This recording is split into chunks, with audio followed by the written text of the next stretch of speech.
पिताजी मेरे ख्याल से 2010 से मसीह में थे और सिस्टर भी। वो मेरे को हमेशा बताते थे, लेकिन उनका किसी का भी मेरे ऊपर कंट्रोल नहीं था। मैंने हमेशा अपनी मर्ज़ी की। मेरे को बताते थे, मैं एक ही आंसर देता था, अगर जीसस को ही फॉलो करना है, क्रिश्चियन को ही फॉलो करना है धर्म को, तो मैं इस धर्म में पैदा क्यों हुआ? मैं इस धर्म में हूँ तो मैं इसी को ही फॉलो करूँगा। जब उसकी बारी आएगी ना, मैं उसमें बॉल लूँगा, उसमें वो करूँगा।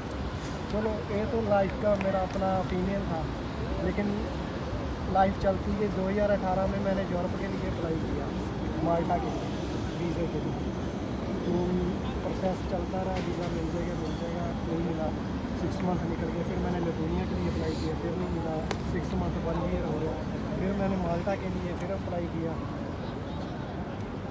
एक्चुअली पेमेंट दे दी थी, जो कि इंडिया का सिस्टम है, एजेंटों के थ्रू ही आना पड़ता है। तो फिर माल्टा के लिए फिर अप्लाई किया, पेमेंट दी हुई थी, फिर नहीं कुछ रिज़ल्ट आया। ऐसे ही करते करते मैं अफ्रीका चले गया। अफ्रीका में मैं काम करता था। फिर मैंने वहाँ से अप्लाई किया, करते करते 2-3 साल, काफ़ी टाइम हो गया। 2020 आ गया था, 2018 से लेकर 2020 आ गया था। 20 में कोरोना से 10 फरवरी को मेरे को, मैं इंडिया गया। 12 को मेरे को इंडिया में लैंड किया और 15 को मेरे को डॉक्यूमेंट मिले बाय कोरियर, और 20 को लॉकडाउन लग गया इंडिया में। मेरे को था लॉकडाउन क्या है, 1-2 दिन का, कभी वर्ल्ड की हिस्ट्री में ऐसे तो हुआ नहीं। 2-4 दिन का होगा, खुल जाएगा तो अपने डॉक्यूमेंट सबमिट करूँगा, वीज़ा मिल जाएगा। लेकिन वो 2-2.5 महीने का लॉकडाउन चला। उसके बाद फिर एम्बेसी बंद रही। वो तो सभी को पता ही है ना कि कितने टाइम तक एम्बेसी बंद रही, एरोप्लेन नहीं चले। और अगर आना था वैक्सीनेशन, और इंडिया की वैक्सीनेशन कई कंट्री में अप्रूव नहीं थी। उसके लिए मैंने ट्विटर, पता नहीं कितने ट्वीट किए, कितने प्रेसिडेंट तक भी ट्वीट किए मैंने। इवन के साइप्रस के प्रेसिडेंट को भी मैंने ट्वीट किया था, और उसका कोई मंत्री था, उसका मेरे को रिप्लाई हुआ, तू इंडियन होकर कैसे हमको सजेस्ट करता है हमारी कंट्री में कौन सा वैक्सीनेशन चलेगा, कौन सा नहीं चलेगा। यहाँ तक यानी कि मैंने ट्विटर पे भी ऑनलाइन पंगे लिए। ईमेल ने तो पता ही नहीं ना एम्बेसी को कितनी कर दी है। फिर मेरे को पता था ये, चलो जाना है, कहीं जाना है।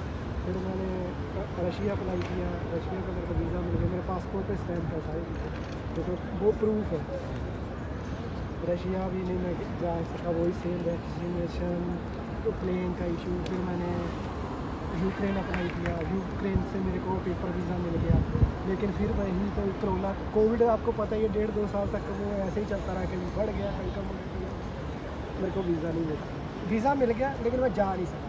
फिर वो 1 मंथ का वीज़ा था, एक्सपायर हो गया। फिर मैंने वहाँ पे वर्क परमिट अप्लाई किया, वो मेरे को मिल गया। फिर मेरी फैमिली ने, सब ने मेरे को जाने नहीं दिया। को यूक्रेन के भी जो वॉर हुई, वो भी सबको पता ही है, वो कोविड के बाद की है। मेरी फैमिली ने जाने नहीं दिया, पता नहीं इसलिए नहीं किया। फिर मैंने साइप्रस पे अप्लाई किया। साइप्रस की स्टोरी में अलग है, वो बाद में बताता हूँ। फिर वहीं नहीं जा सका। फिर मैं अफ्रीका चले गया। अफ्रीका में गया 2022 में।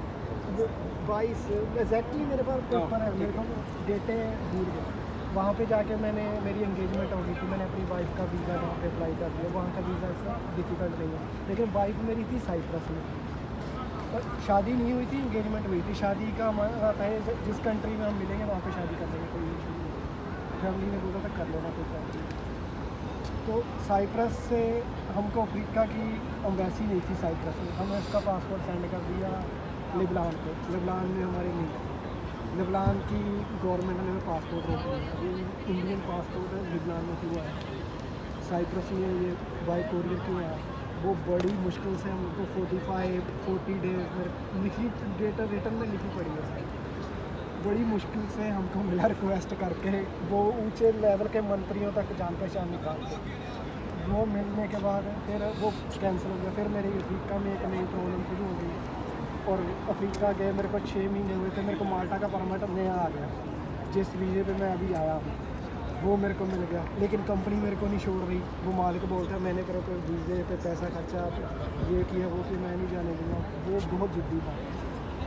तब मेरे ना घुटने लग गए कि मेरे पास इतने वीज़े होने के बावजूद, मेरी वाइफ का मैंने डॉक्यूमेंट प्रिपेयर किए, सारा कुछ करने के बावजूद मेरी प्रॉब्लम हर जगह में फंस जाता, निकल के। और यहाँ पे अभी मेरे को परमिट मिल गया, फिर नहीं ऑन हो जाने दे रहा। तो मेरे घुटने लग गए। फिर मैंने खुदा को ढूंढना शुरू कर दिया, खुदा को ढूंढा, अब वो ही इससे निकाल सकते। फिर मेरे पिताजी थे, उनसे वो मेरे को बताते थे जीसस के बारे में, वाइफ बताती थी, सिस्टर बताती थी, क्योंकि सब मसीह में थे, बताते थे, लेकिन मैं सुनता किसी की नहीं था, करता मैं अपनी मर्जी थी। तब भी मैंने अपनी मर्जी की, मैंने चलो सुन तो लिए, लेकिन मैं खुदा को खुद ढूंढूंगा। मैंने खुद ढूंढना शुरू कर दिया। 2-3 महीने लगे, मेरे पता नहीं क्या हुआ, ऑनर ने मेरे को सडनली बोला तू जा, पता नहीं उसका बोला, वहाँ मेरा विश्वास आ गया कि खुदा था। फिर मैं इंडिया गया, शादी की, वाइफ को भी बोल दिया तू आ जा, शादी की। उसके बाद मेरा जो वीज़ा था, मैंने ड्राइविंग में अप्लाई किया, मेरा लाइसेंस एक्सपायर हो गया, मैंने गया नहीं। तो अभी भी शायद पंजाब में से सिचुएशन होगी, 1-1 साल की हैवी उसकी लाइसेंस की डेट नहीं लगती। मैंने एप्लीकेशन दी, प्रेयर की, मास्टर से, डैडी से, हमने सब ने मिलकर प्रेयर की, लिसिया में प्रेयर की। मेरे को नेक्स्ट डे की उन्होंने लाइसेंस की डेट दी। मैं फिर शॉक कि लोगों को 1-1 साल तक नहीं मिल रही डेट, मेरे को नेक्स्ट डे मिल गई। इसी तरह मेरा PCC का इशू हुआ, वो मेरे को मैंने हल कर लिया। मैंने डॉक्यूमेंट अपने सबमिट कर दिए, वैसे 4 महीने बाद मेरे को डेट मिली। वो जब तक मेरे डॉक्यूमेंट एक्सपायर हो गए थे, ऑलमोस्ट वीज़े सबमिशन के टाइम वैलिड थे, लेकिन वीज़ा मिलने तक वो एक्सपायर हो गए थे। सब कुछ एक्सपायर होने के बाद भी डॉक्यूमेंट जो मैंने दिया था उनको, प्लान अपना, ट्रैवल हिस्ट्री का, इंश्योरेंस, एवरीथिंग एक्सपायर हो गया था, फिर भी मेरा वीज़ा लग गया। उस चीज़ ने मेरी ना लाइफ चेंज कर दी। उस चीज़ ने मेरे ना जो घुटने टेके मैंने खुदा के सामने, वो मेरी मैं कभी भूलता नहीं। इसलिए ना मैं सबको बताता हूँ, अगर जीसस को जानना, खुदा को ढूंढो। वो जब आप खुदा को ढूंढना शुरू करोगे ना, आपको जीसस ही मिलेगा सामने से। मेरे को बहुत मैं बोलता हूँ छोड़ो जीसस को मत ढूंढो, खुदा को ढूंढो। मैं भी खुदा को ही ढूंढ रहा था, जीसस ही मिल गया।